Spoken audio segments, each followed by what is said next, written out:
కర్మయోగమునందలి ముఖ్య విషయములు. కర్మలనేవి ఎందుకు ఆచరించాలి, ఆచరిస్తే కలిగే ఫలితమేమిటి, ఆచరించని వారి పరిస్థితి ఏ కర్మబంధమునకు కారణమవుతుంది, ఏ కర్మ ముక్తిని ప్రసాదించగలదు అనేవి కర్మయోగమును బోధింపబడిన విషయములు. కర్మకు సంబంధించిన విషయములపై భగవానుడు చెప్పినదే కర్మయోగం. లోకంలో ఏ మనుష్యుడు కర్మను చేయకుండా ఉండలేడు.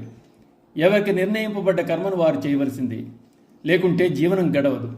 అయితే అట్టి కర్మ విహిత కర్మ అయి ఉండాలి. వర్ణాశ్రమ ధర్మమును అనుసరించి విద్యుక్త కర్మను ఆచరించాలి.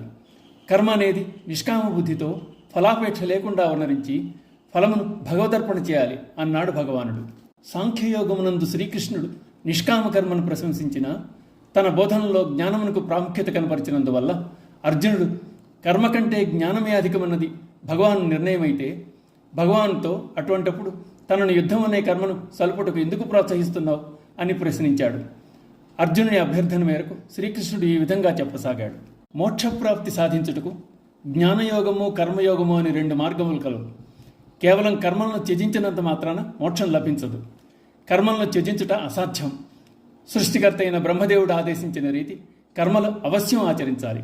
మనస్సునందు ఆసక్తిని విడిచి నిష్కామముగా కర్మలు చేయవాడు ఉత్తముడు. శాస్త్రనీతిమైన కర్మను నిష్కామ బుద్ధితో ఫలాపేక్షరహితముగా ఆచరింపవలసిందే. లోకహితము కోరి జ్ఞానులు అనాసక్తితో కర్మలను చేయాలి. స్వధర్మాచరణము ద్వారా రాగద్వేషరహితమైన స్థితి కొరకు ప్రయత్నించాలి. కామం అనేది అగ్నితో సమానం. కామం సమస్త పాపకార్యములకు మూలం. ఆజ్యం వలన అగ్నిజ్వాలలు పైకెగిసినట్లు కామం అనుభవించగొలది అధికమవుతుంది, కానీ ఉపశమింపదు.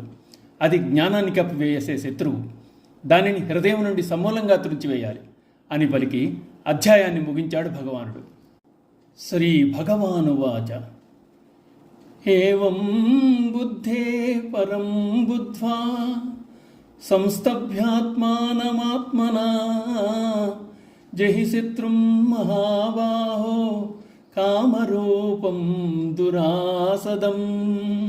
ఈ విధముగా బుద్ధి కన్నా ఆత్మ పరమైనదని శ్రేష్టమైనదని తెలుసుకుని మహాబాహో బుద్ధి ద్వారా మనసును వశపరుచుకుని శత్రువైన కామం నిర్మూలింపుము.